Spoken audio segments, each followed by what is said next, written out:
Absolutely, and despite the exercises, the joint exercises, Pathikrit, that we have indulged in together, but besides the trade agreements that Donald Trump and Narendra Modi will be looking forward to signing on to, there is also another area where both the countries have been interested in leveraging each other's resources, and that is energy.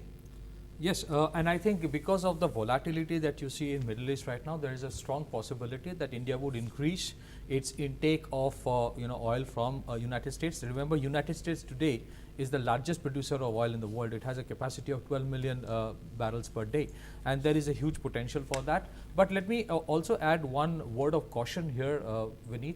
Fact of the matter is, you see these bonhomie which are very good, and just as you within the family, you have individuals who can have areas of disagreement.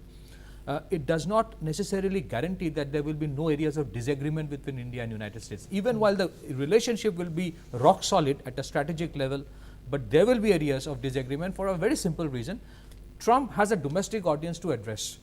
Trump has to create jobs in the United States. He would be more interested in trade so that the products are created in United States and then exported to India.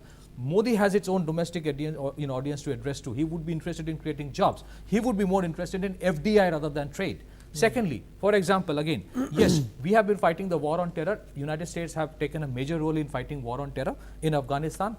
If tomorrow the American administration wants, and they have been saying it quite a few times, that let the Indian soldiers actually just go to Afghanistan and be part of it, there will be areas of concern.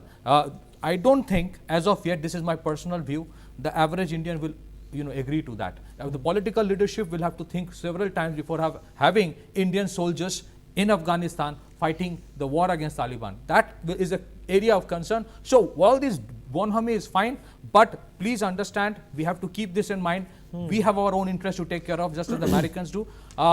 Trade, science and technology, all these things will go together, but there will be areas of disagreement, little disagreement. I see where you're going with this. In fact, Sri wants to come in. We have to make sure that we respect each other's concerns. Absolutely, and it's a compelling point, Shri, that Pathikrit has made, that apart from the bonhomie, apart from the smoke screen that we have in front of us, we have to look beyond that as well.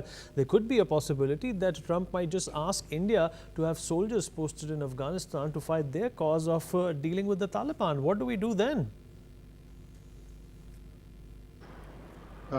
May I? Sure, that was for you.